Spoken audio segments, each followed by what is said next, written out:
Di sebuah klub malam kita diperkenalkan dengan seorang anak bos gangster bernama Po. Diketahui bahwa ayahnya adalah pemimpin triad yang sangat ditakuti dan gengnya telah menguasai banyak wilayah di Amerika. Namun entah kenapa Po justru diusir oleh pemilik klub malam tersebut. Padahal Po sedang bersantui bersama para janda kembang.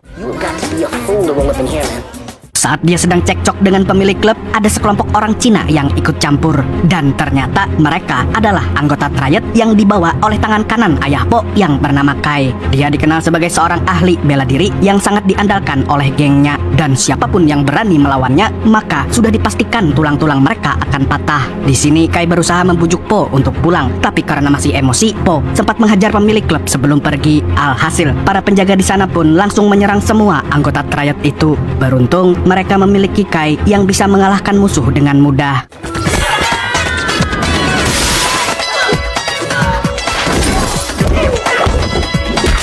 Ketika Kai hampir menghabisi para jamet, tiba-tiba pertarungan ini dihentikan oleh seorang mafia kulit hitam yang memiliki saham di klub tersebut. Karena tidak mau memperbesar masalah, akhirnya Kai dan anak buahnya memilih pergi dari sana.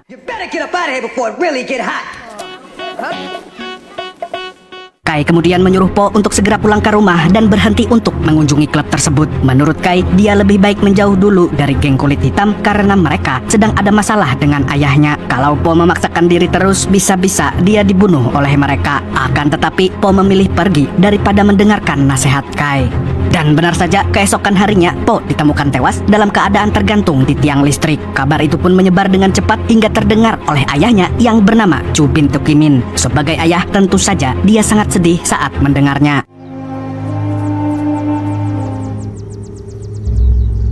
Selain itu, kabar kematian Po juga sudah sampai ke telinga mafia bernama Isak atau yang biasa dipanggil dengan Samidi. Sama seperti Tukimin, dia juga merupakan orang yang sangat berkuasa. Samidi lalu meminta anak buahnya untuk mencari tahu tentang pembunuhan tersebut karena dia tidak mau dituduh sebagai pelaku. Kemudian kita diperkenalkan dengan seorang mantan polisi bernama Han yang sekarang dipenjara di Hong Kong. Dia adalah anak sulung dari Tukimin yang terkenal sebagai ahli bela diri. Meskipun pernah menjadi polisi, tapi jiwa-jiwa brutalnya tidak pernah hilang karena dia dididik oleh para gangster. Bisa dibilang dia justru lebih beringas daripada anak buah ayahnya. Terbukti ketika dia mendapatkan kabar kematian Po yang merupakan adik satu-satunya. Han langsung mengamuk dan melampiaskan kemarahannya dengan menghajar para sipir. Akibatnya, sipir yang lain pun berdatangan untuk menyeret Han masuk ruang isolasi. Di sana mereka menggantungnya secara terbalik dan hendak menyiksanya sebagai hukuman. Tapi tiba-tiba Han menyerang mereka dengan sangat brutal. Walaupun dalam kondisi tergantung, namun dia berhasil melumpuhkan para sipir tersebut.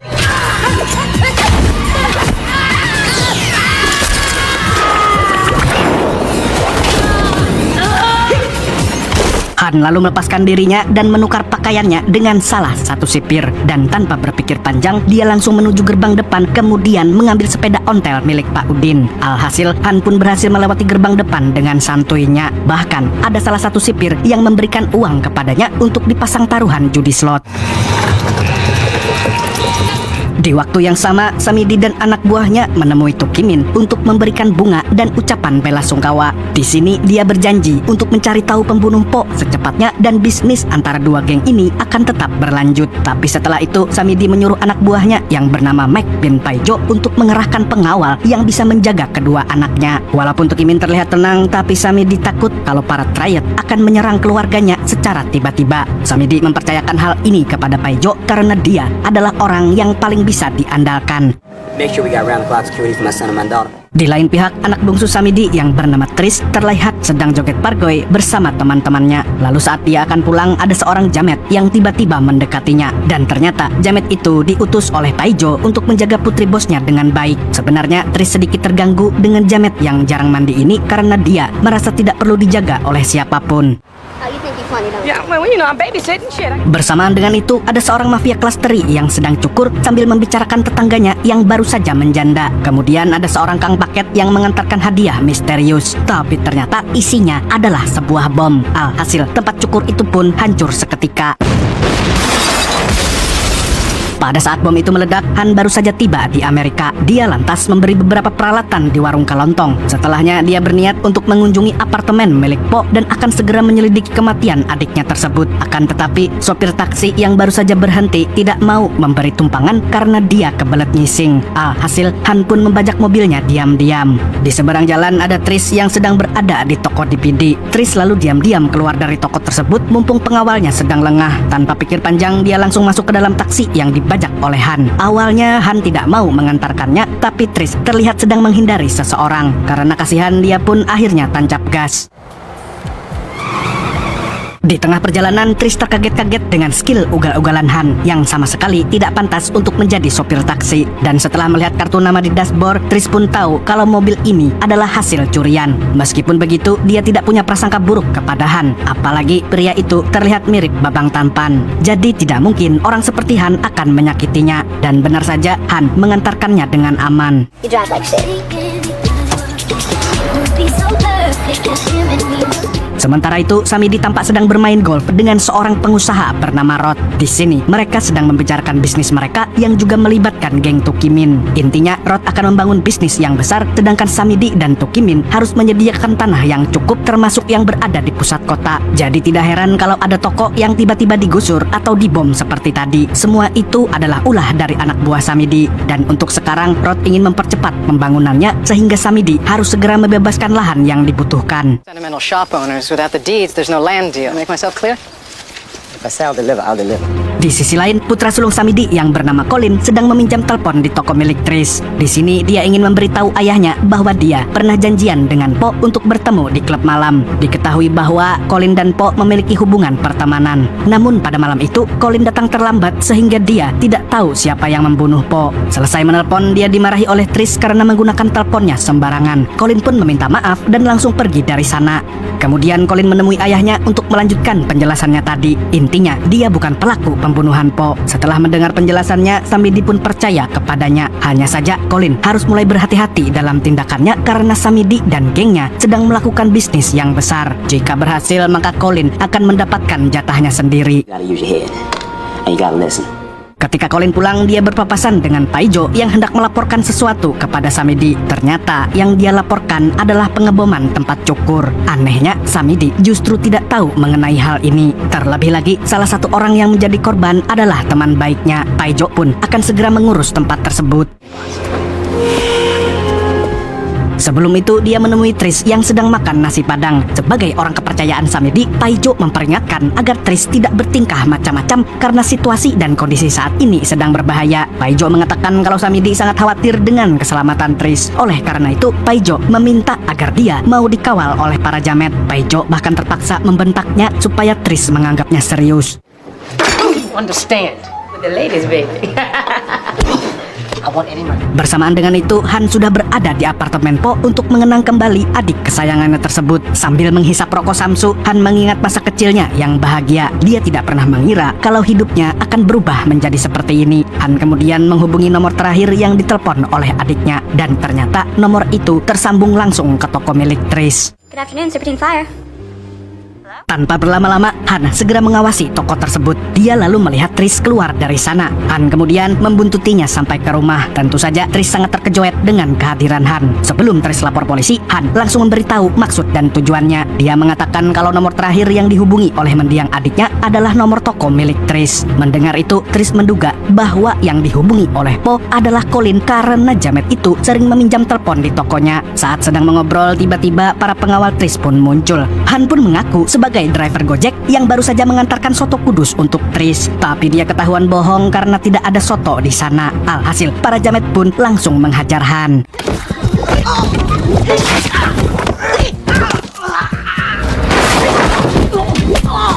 Dengan skill kungfu tingkat dewa seperti Wong Fei Hung, Han mampu mengalahkan dan mempermalukan semua pengawal Tris. Dan hebatnya, dia hanya menggunakan tenaga yang sangat sedikit karena dalam kungfu yang penting adalah teknik. Setelahnya, Han membajak mobil para jamet untuk pergi ke rumah ayahnya. Setibanya di sana, para Triad sedang melakukan upacara penghormatan untuk Po. Han pun hanya bisa memandangnya dari kejauhan. Walaupun begitu, Kai dan Tukimin tetap bisa melihatnya. Setelah upacara selesai, Han menemui Tukimin di dalam rumah. Namun, dia tidak terlihat senang ketika melihat wajah ayahnya tersebut. 儿子， Usut punya usut, Han telah mengorbankan dirinya demi ayah dan adiknya. Kala itu, Tukimin dan Po hampir ditangkap polisi karena sebuah kejahatan. Tapi Han ingin melindungi adiknya sehingga dia memilih untuk menumbalkan dirinya sendiri. Sebelum dipenjara, dia menitipkan pesan agar ayahnya menjaga Po dengan baik. Namun nyatanya, Po kini sudah meninggal yang membuat Han membenci Tukimin. Han, I don't want to lose another son. Setelah berbicara dengan ayahnya, Han menemui Kai di suatu tempat untuk membicarakan kematian adiknya. Akan tetapi Kai tidak punya banyak informasi karena dia masih menyelidikinya. Di sini terungkap kalau Han dan Kai sudah berteman sejak kecil. Mereka juga belajar baku hantam bersama sejak saat itu. Setiap kali bertemu, mereka akan selalu mengetes kemampuan masing-masing seperti yang mereka lakukan saat ini.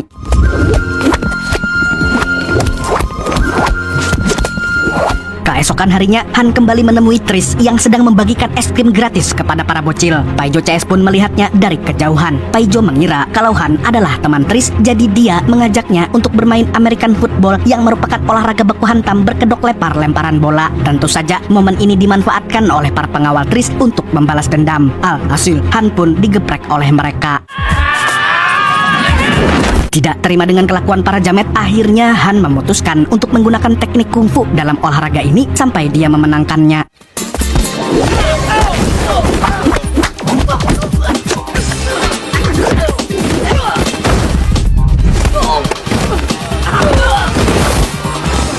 Tris dan para bocil pun sangat kagum dengan gerakan-gerakan kungfunya. Han lalu memberikan alamat apartemen Po kepada Tris dan dia memintanya untuk datang kalau sudah mendapatkan informasi terbaru dari Colin.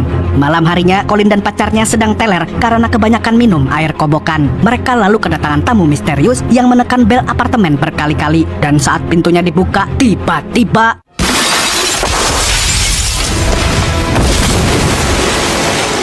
besok paginya, polisi menemukan mayat Colin di tengah laut dengan keadaan yang mengenaskan. Melihat itu, Tris langsung histeris. Walaupun kakaknya seorang jamet, tapi dia sangat menyayanginya. Di sini, Tris pun menyalahkan Samidi karena ayahnya itu selalu melibatkan Colin dalam kejahatannya. Paijo lalu menghampiri Samidi dan mengatakan kalau semuanya akan baik-baik saja. Dia juga berjanji akan menghabisi semua orang yang terlibat dalam pembunuhan Colin. Di waktu yang sama, Han dikejutkan dengan apartemen Po yang sudah berantakan. Di sana, dia menemukan kunci mobil milik adiknya. Setelah dicek, dia menemukan sebuah kertas di mobil itu. Kertasnya bertuliskan daftar alamat yang sangat mencurigakan. Saat Han kembali ke apartemen, tiba-tiba Tris sudah berada di dalam sambil menangis sesegukan. Dia meminta tolong kepada Han untuk mencari pembunuh Colin. Dia menduga kalau kematiannya berhubungan dengan Po. Colin's dead. No matter, I need your help. Tanpa membuang waktu lagi, mereka berdua pun langsung mendatangi alamat yang ada di kertas tadi. Dan menurut Tris, semua alamat yang ada di sana adalah bangunan-bangunan tepi laut yang akan digusur oleh geng ayahnya dan juga para Triad. Nantinya, lahan tersebut akan dijadikan apartemen mewah dan tempat bisnis ilegal. Sesampainya di alamat pertama, mereka terkejut karena semua orang yang ada di sana sudah tewas. Dan ternyata, mereka semua adalah orang Cina seperti Han. Ketika sedang mengecek keadaan, tiba-tiba ada sekelompok jamet bermotor yang menyerang mereka. Han dan Tris pun bergegas kabur dengan mobil dan aksi ugal-ugalan pun terjadi.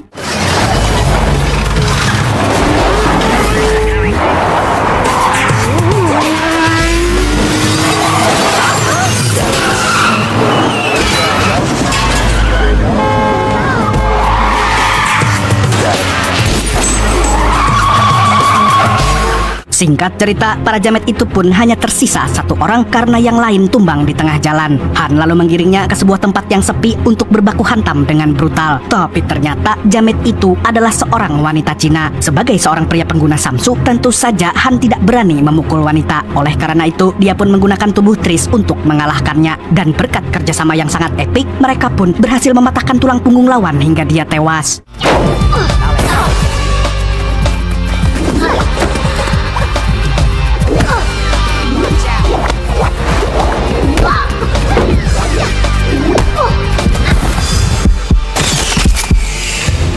Setelah itu, Han langsung menemui ayahnya karena dia yakin kalau para jamet tadi adalah anak buahnya. Dia pun tidak habis pikir kenapa Tukimin tega membantai keluarga Cina dengan begitu kejamnya. Han juga menduga kalau Kai terlibat dalam pembantaian tadi. Namun Tukimin mengatakan kalau Kai tidak mungkin melakukannya karena dia adalah orang yang paling setia kepada geng. Tukimin justru menyuruh Han untuk berhati-hati karena bisa jadi pembantaian itu dilakukan oleh Samidi CS. Dia juga menuduh kalau Tris terlibat dalam kejahatan ayahnya. 我倒是应该对他的女儿多留点神。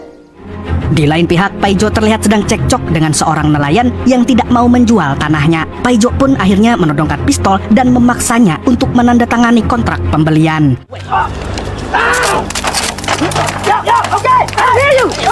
Nelayan tadi pun terpaksa menandatangani kontraknya. Tentu saja bukan karena diancam, tapi karena mulut Paijo yang bau jengkol. Bersamaan dengan itu, Kai dan anak buahnya sedang berada di sebuah dermaga untuk menemui aliansi mereka. Aliansi ini masih memiliki hubungan dengan orang Cina yang tadi dibantai. Mereka berniat untuk membalaskan dendamnya. Mendengar itu, tiba-tiba Kai menghabisi mereka dengan sangat kejam. Kemudian Kai menyuruh anak buahnya untuk merampas uang dan bubuk magic yang ada di kapal mereka. Setelah itu, Kai menghilangkan jejak dengan meledakkan kapal tersebut. Rupanya Tukimin memang menugaskan Kai untuk membantai para aliansi agar wilayah mereka bisa dikuasai sepenuhnya. Padahal mereka sama-sama berasal dari Hong Kong dan Cina daratan. Setelah membunuh mereka yang ada di kapal, kali ini Tukimin menyuruh anak buahnya untuk membunuh pemilik restoran Cina dengan menyekap mereka di tempat pendingin daging. Keesokan harinya, Samidi menjemput Tris di rumahnya. Dia ingin mengantarkan putrinya ke tempat yang lebih aman. Tanpa sadar, Han mengikutinya dari belakang. Dan di tengah perjalanan, Samidi meyakinkan Tris bahwa dia tidak ada hubungannya dengan kematian Colin. Dia justru menuduh Tukimin CS sebagai dalang dari pembunuhan tersebut. Oleh karena itu, dia melarang Tris untuk bergaul dengan Han. Singkat cerita, mereka pun sampai di rumah aman. Untuk sementara waktu, Tris akan tinggal di sana dan akan dijaga oleh para pengawal.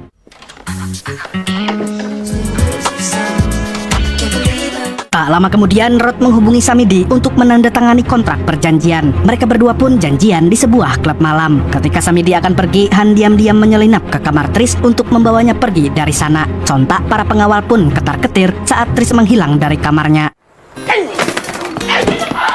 Ternyata Han mengajak Tris ke klub malam yang pernah didatangi oleh Po sesuai dengan alamat yang ada di kertas tempo hari. Sebelum menyelidiki lebih lanjut, mereka memutuskan untuk goyang pargoy terlebih dahulu. I'm the one you call and I need to know how you Tak lama kemudian, pemilik klub mendatangi Han dan Tris. Dia meminta Tris untuk membujuk ayahnya yang ingin merebut klub malamnya. Padahal bukan Samidi yang ingin merebutnya, melainkan si jamet Paijo. Dan benar saja, orang itu tiba-tiba muncul sambil menodongkan senjata. Selain itu, dia juga bersikap kasar kepada Tris. Sedangkan Han, dia tidak berkutik karena dikepung oleh para jamet. Di sini akhirnya terungkap kalau selama ini Paijo telah mengkhianati ayah Tris secara diam-diam karena ingin menguasai bisnis haramnya. Dengan merebut klub malam, maka tujuan Paijo akan segera tercapai. Lalu dengan brutalnya, dia langsung menembak pemilik klub hingga tewas. Setelahnya, Han dan Tris dipisahkan. Han dibawa ke sebuah ruangan oleh anak buah Paijo. Namun mereka salah besar karena tidak mengikat tangan dan kakinya. Mereka mungkin berpikir Han hanyalah tukang martabak pinggir jalan. Dan ketika mereka semua membacot dan mentertawakan, Han tiba-tiba membrutal dan menghajar mereka semua. Come on, get me.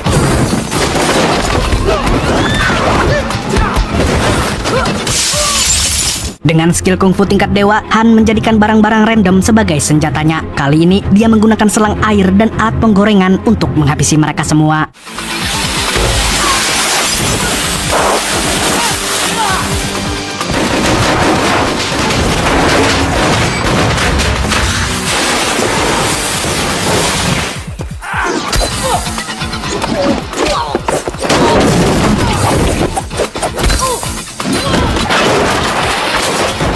Kemudian Han menyisakan satu orang untuk diinterogasi. Han kemudian menanyakan tentang keberadaan Tris. Jamet itu pun terpaksa memberitahunya karena tidak mau mati. Tapi pada akhirnya Han tetap membunuh Jamet tersebut.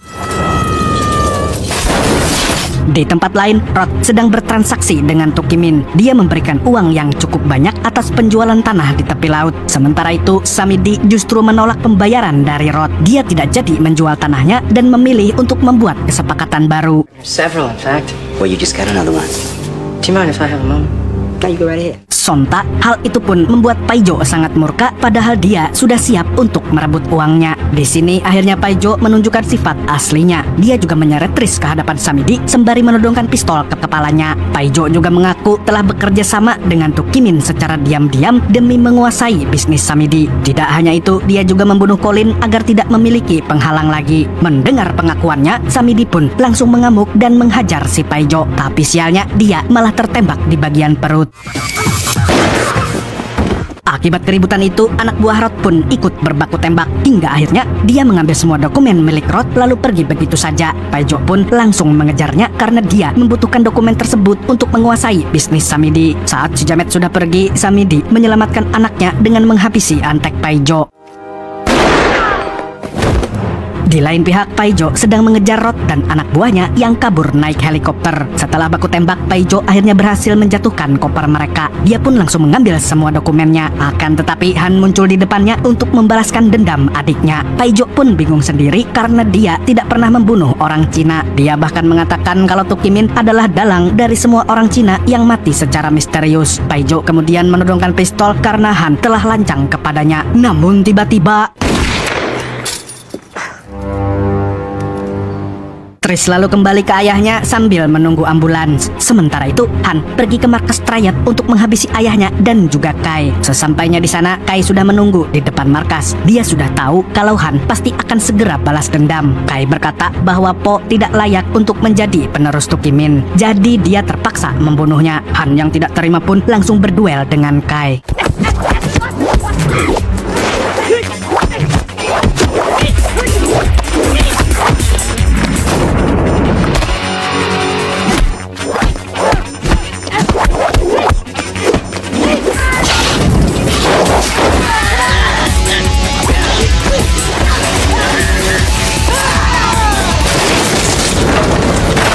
Kali ini Han benar-benar membrutal dan tidak memberi ampun kepadanya. Sampai akhirnya Han mengerahkan jurus peremuk tulang yang membuat Kai tewas seketika.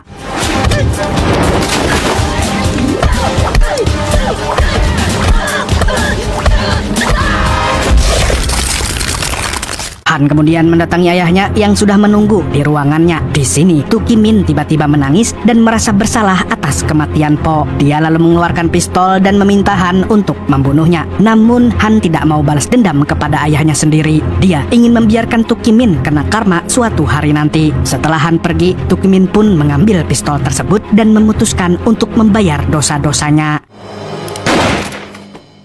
Di akhir film, Tris membawa polisi untuk mengamankan para jamet dan film pun tamat dengan happy ending. Film ini mengajarkan kita bahwa ayah tidak selamanya baik pada keluarga. Ada ayah yang mokondo dan pengangguran, ada juga yang suka main tangan, minta-minta di pinggir jalan. Segitu dulu untuk hari ini. Saya Tobi mewakili pabrik sabun colek mengucapkan sampai jumpa di video selanjutnya dan kamsya. Assalamualaikum warahmatullahi wabarakatuh.